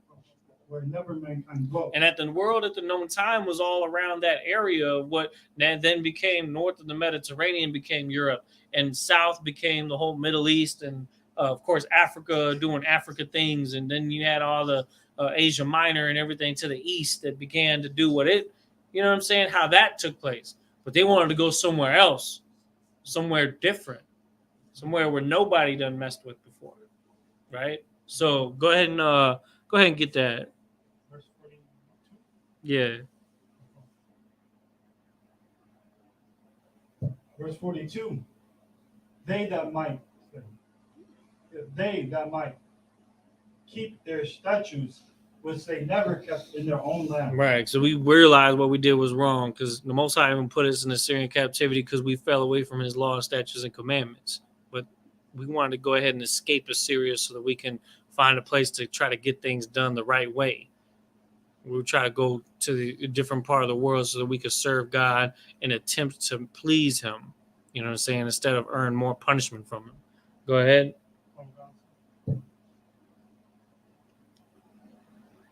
Verse 43. Yeah, go ahead. And they entered into the Euphrates. Yeah, go ahead. By the narrow places of the river. And maybe perhaps I'll make a background we could put on the green screen of a map of the Euphrates and where that leads to. But it can lead from the Euphrates all the way, and it goes. You can find the ocean from it. And that ocean, you'd have to go around the continent, but you'd have to go around the continent and then come all the way over here to North Central South America. It's going to take a long time to do that in some of them old ships from that time. 700 BC. I mean, I can imagine a ship from that time. Definitely primitive, not that fast, right? Go ahead. 44. Verse 44. But the Most High then showed signs for them, and held still the flood till they were passed over. Held signs for them and held still the flood till they were passed over. This is important because what are the northern tribes known for, like the Aztecs and the Mayans? Anybody know? Predicting climates. That's one thing. What else? Selling? Like selling? Like on boats? Or by... That is, yes, but how? Go ahead. Navigation. So what? Navigation. Navigation. How do you navigate in the ocean when you don't have technology? Yes, go ahead. The stars. Because the Aztecs and the Mayans, they built the calendar. They were very similar, right? They understood the signs. And that's a scripture too. Let me hold that. Give me.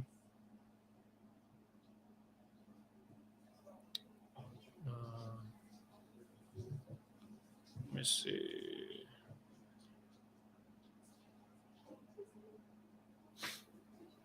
I'm trying to find it. Hold on. Give me a sec.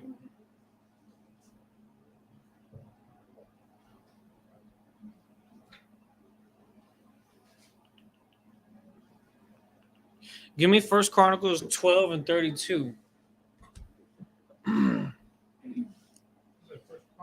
Yeah, give me 1 Chronicles 12 and 32.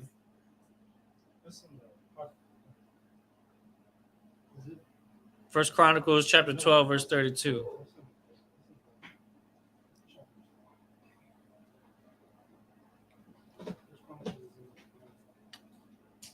Remember, you should be writing all these scriptures down. I'm taking pictures.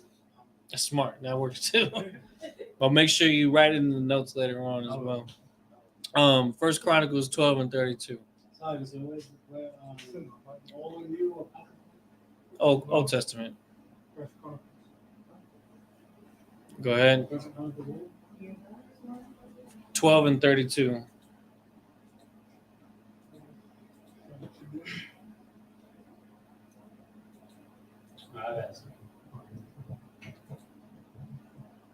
The book of First Chronicles, chapter 12, verse 22. 32. No, let him get it. Let him get it. Verse 32. Mm-hmm. And of the children of Issachar. Which tribe is Issachar? Yeah. Go ahead, sis. Us Hispanic. Hispanics, right? Mexicans? No, Aztecs, right? The Aztecs. Go ahead. The children of Issachar, go ahead. Which are men that had understanding of the time. Understanding of the what? Which were men that had understanding of the time. Understanding of the times, like the calendar? That's the times, the seasons, and music. Very skillful in music and keeping time cadence. That's why nobody knows how to keep track like Issachar. You know what your alarm, you know what time it is before you even look at your alarm. You're like, oh, it's like 7:37. And you look at your phone, it's 7:37. Like you just know it, right? It's just there. That's a goofy example. But I want you to understand that they knew how to map the stars out. Astrology and that sort of thing. It was like their specialty. And the Most High showed signs for Israel when they fled from Assyria in Second Ezra. That's why I'm getting this scripture here. I want you to understand that. Read on. To know what Israel ought to do. Mm-hmm. The heads of them were 200. And all their brethren were at their commandment. All their what? All their brethren were at their commandment. Right. In this time of war, Issachar, very valiant in war. You know what I'm saying? Rank and order was very important. And that brotherhood is strong because brotherhood being a weapon is also what allows us to be successful in warfare, any kind of warfare. Give me verse 33. Verse 33. Of Zebulun. Go ahead. Such as went forth to battle. Mm-hmm.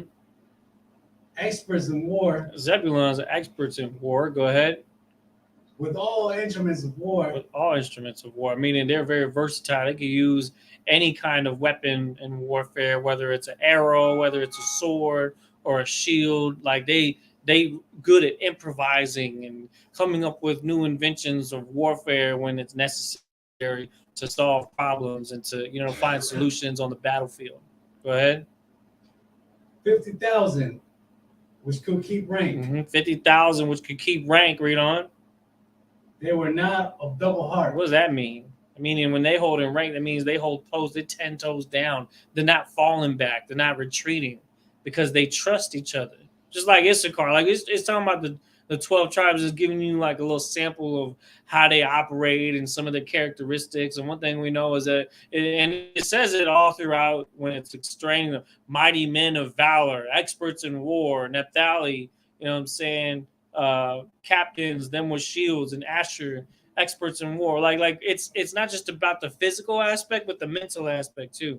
Zebulun is very tactical and resourceful in warfare and things like that. But what was the other thing? The reason why we came over here was to show you that Issachar was what? Men which had understanding of the times, meaning they understood how to use the signs that God put in the heavens to move across the ocean. So drop that. Give me Second Ezra chapter 13 and go back.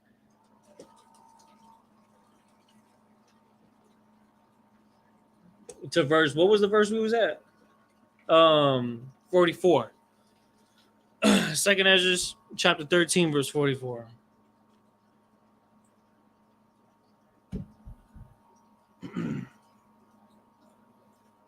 All right, whoever got it, go ahead. Mm-hmm. The second book of Ezra, chapter 13, verse 44. Okay, go ahead. Well, the Most High then showed signs for them. Uh-huh. And held still the flood. Mm-hmm. So they were passed over. Okay, go ahead. Verse 45. For through that country there was a great way to go. Right, because when you go into a land where mankind never dwelt, it's going to take you a while to get there, and then you know what journey it is. Because if you flee from the Euphrates and you come out of the Mediterranean, then you got to curve around. Like they knew where to go, because they knew where the northern star was in the sky at night. So usually a lot of times the best time to travel was at night because you could see where you need to navigate better because you're able to see that bright star and know that that kind of maps as the north, right? So you know if you're trying to go west, you know that the star needs to be at a certain position and you know which direction you need to move your boats. You understand? So that's what that's talking about. Read on. For though that country there was a great way to go. Go ahead.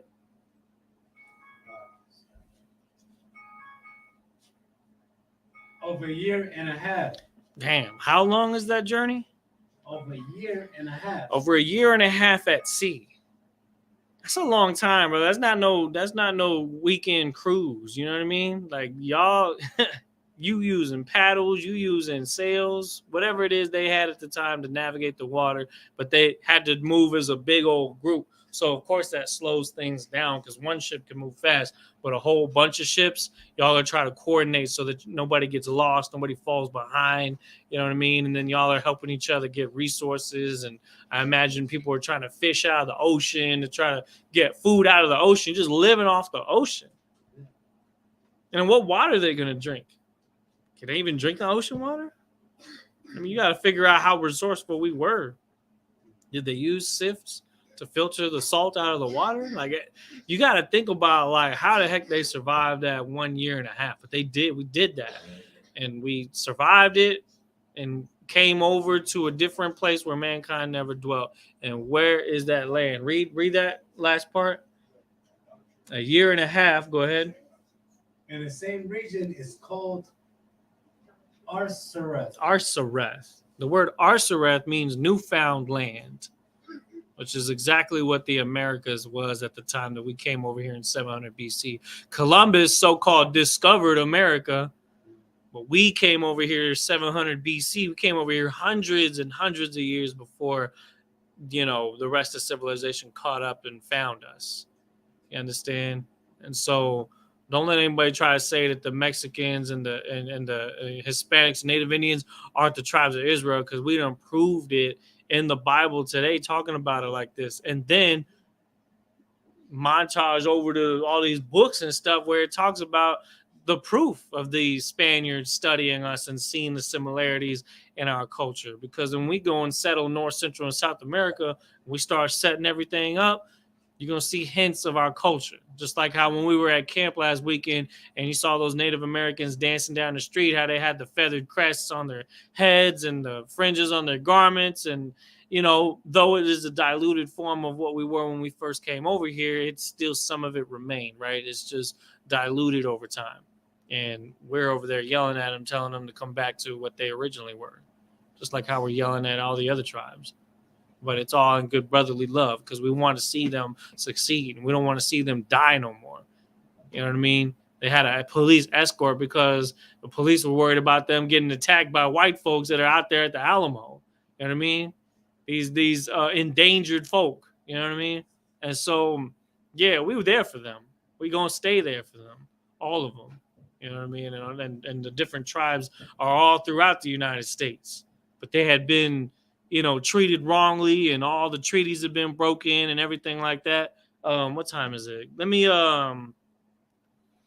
give me View of the Native American Indians. Give me page 75 real quick. View of the Native American Indians, page 75. Started where I highlighted it.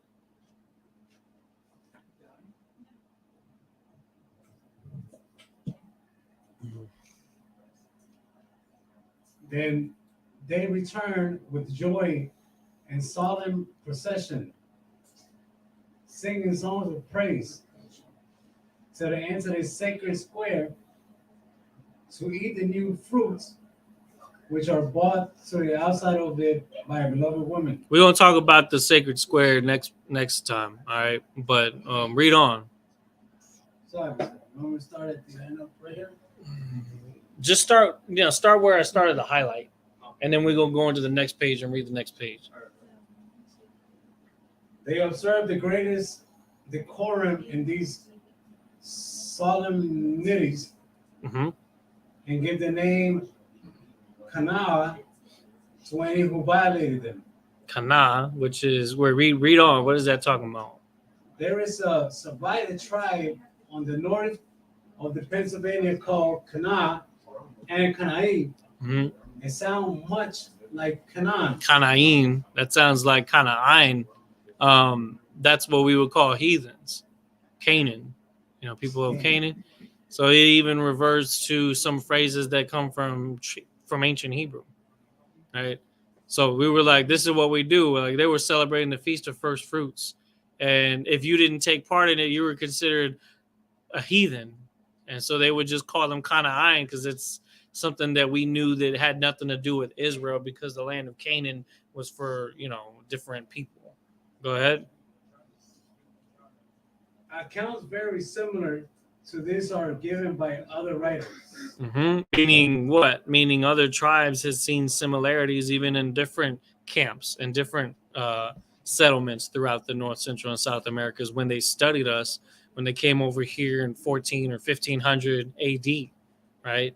We had held on to some of those customs since 700 BC when we came over here after a 1.5 year journey from the land of Assyria where we were captive at. Read on. You going to the next page?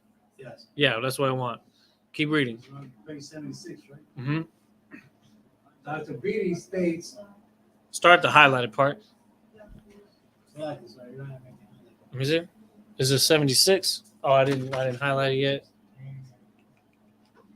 76. Start at the second paragraph, the Feast of Passover.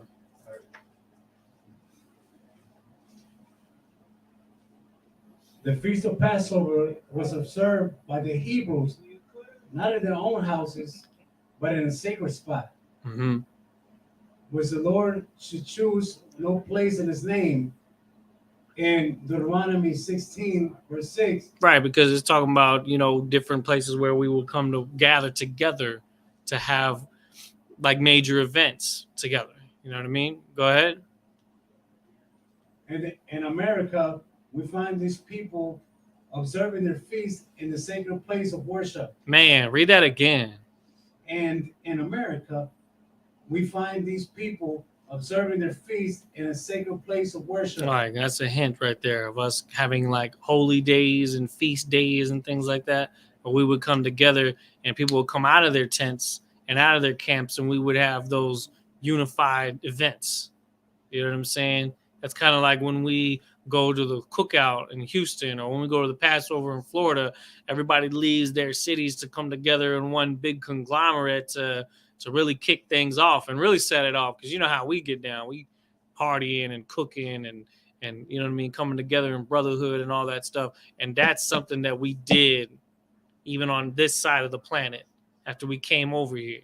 And it goes into detail on a lot of the things that we did that they were concerned about because they didn't want us to be labeled as Israelites because the way they treated us was so harsh that it would be anti-Semitic to do that. But because they have to be the Semitic ones, because they were the ones that were transplanted into Israel, right? And eventually became among the Spaniards and the Greeks and, you know, all the other European, you know, nations and things like that. They want to try to claim that role. But they're come to find out those people that were removed from the land of Israel, the land of Samaria, that were brought into Syria, eventually they escaped and came to this part of the globe, and they're seeing those customs of the Israelites being practiced by these Native American tribes. Passover, the Feast of First Fruits. We're going to go into more of those next week. Give me back. Was there more on that? Keep reading. Was there? Read a little bit more on that. Or in the beloved square. The beloved squares. We're going to talk about that next time. Go ahead. I shall now proceed to describe the hunter's feast. Okay. Let me see that real quick. I don't think I need that part. But Feast of Pentecost. No, that's that's too off on that. Go back to 2nd Esdras. We'll finish up right here. 2nd Esdras chapter 13. Give me verse 46. Yeah. Like the same way that they were like holding these feasts and ceremonies in secret. Is that kind of like what we do that now? Yeah. Because they try to keep Israelite customs. Is that like that's why we like try to? I don't want to say ignorant, but we don't like boast about it. You know what I mean? Like we don't be like, yeah, I'm UPK and this and that, because they're gonna fire you. They're gonna tell you some other shit. You know what I mean? When we are ever on the land, nobody's gonna be there to fire us, or you know what I mean?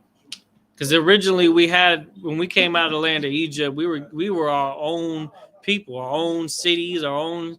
So everything that we did was everybody did it because everybody was Israel. We're just doing this in the middle of our captivity. We're doing this in the middle of the place where we've been sent to be punished. Go ahead, sis. So yeah, but kind of touch base on what Tito was saying. Captain Isupk had actually did a class a Sunday, probably about 2 months ago, I would say, about how in West Africa or something, there's a whole bunch of white people, white British people that actually did their own colony, their own little colony, and have their own money and their own jobs. Oh yeah, I remember that. Yeah. Businesses, literally in Africa, someplace it's only maybe like 15 acres, and it's just them. They're not racist, but they want to do their shit on their own. Yeah, because they're trying to preserve their people. You know what I'm saying? Give me So they don't let other races into their little colony. Yeah, they don't let it. That's correct, right? give me Ezekiel chapter 11 verse 16. 16 and 17.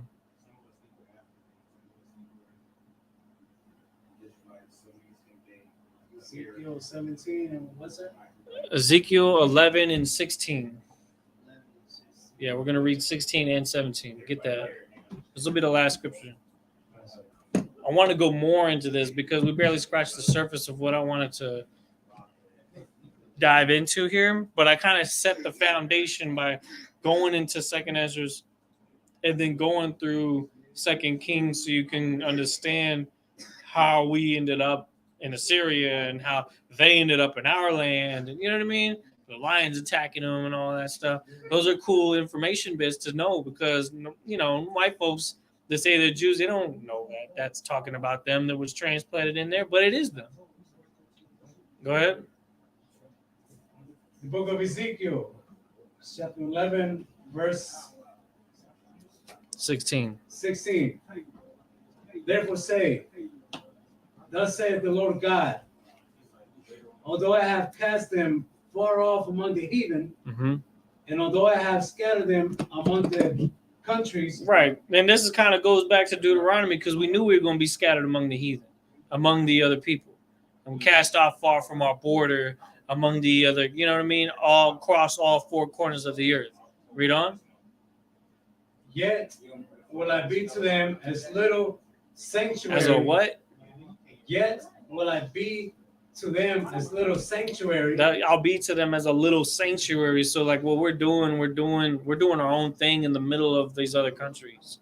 And the Most High is a sanctuary is a place of safety. You know what I mean? A place of worship and safety and protection and unity. And so we do what we do. And of course, we're still reaching out and talking to people. We're at camp, which is in the middle of society. And the scripture says to do that. So that's why we do that. But when we do these things, we're kind of keeping to ourselves. You're absolutely right. In that little sanctuary that the Most High has ordained and prophesied that we were going to do in the middle of all the other nations that we have been scattered to. Read on.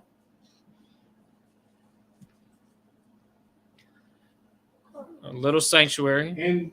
In the countries where they shall come. Okay, give me verse 17.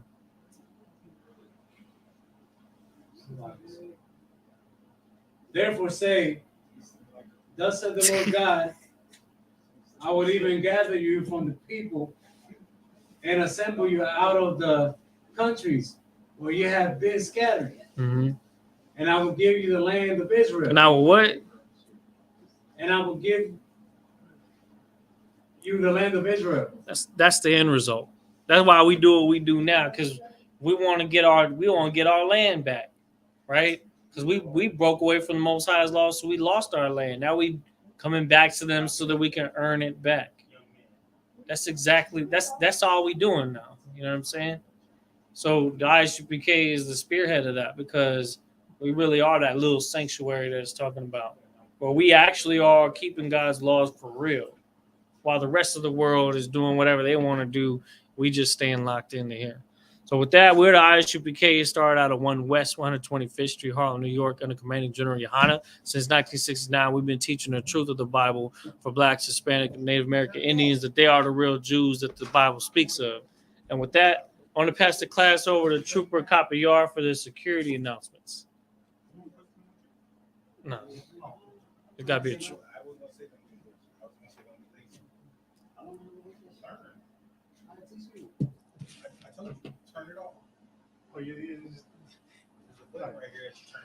This is the Isupk security announcements. We're the Isupk on 1 West 125th Street, Harlem, New York. Rule new for new brother and sister. When the new brother or sister comes into the school, they're off limits for 6 months. They're to be saluted only. They're here to shed themselves of the world. If they need transportation, the teacher will arrange it. After 6 months, if a brother or sister has an interest in a particular person, he or she must get permission from the head to speak to a brother or sister. There's another 6 months in which a brother and sister will court each other. After this 6 month period, the brother and sister will get permission from the head to marry. Tithes, which is commandment. You can find this in the book of Numbers, chapter 18, verse 21, and the book of Malachi, chapter 3, verse 8 through 10. Maisha means tenth in Hebrew. 10% of every penny of any increase the Lord gives you. Give to the treasury department or teacher, priest fund, free will offering for priests. Not mandatory. Whatsoever amount you would like. Upcoming holy convocations. Feast of the dedication. Feast of the Tabernacles. Oh, Feast of Tabernacles, Slaget. The closing. It's gonna. It does not. We're closing it on Monday. So just read it. Closing on Monday. Monday, 17th October 2022. And you can find this in the book of Leviticus, chapter 23, verse 34 through 44. And if anyone wants to be a trooper in the school, to start wearing all black: boots, shirts, pants, headband, scarf. And that concludes the Isupk security announcements. All right, with that, Amadium. Sar, Wapanya Hakwadam. We're going to turn the face to east. And we're going to read the Lord's Prayer in the ancient Hebrew. Go ahead. Okay. Abanao. Shabbat Shemayim. Shabbat Shemayim. Kodash. Haya. Shimka. Yahweh. Malakwaka. Taba'a. Ratazayaka. Haya. Aisha. Ba'arataza. Kawa. Haya. Bashemayim. Natananao. Lakam. Kam. Yawam. Wasalak now. Kabawat now. Kasalak now. Kabawati now. Walala. Kabiyai now. Banasai one. Abba. Hayashai now. Mayan. Right. Kaya. Laka. Amalakwa. Wahala. Watapara. I love you. Amen. What we said was, Our Father, which art in heaven, hallowed be thy name. Yahweh, thy kingdom come. Thy will be done. In earth, as it is in heaven. Give us this day our daily bread. And forgive us our debts. As we forgive our debtors.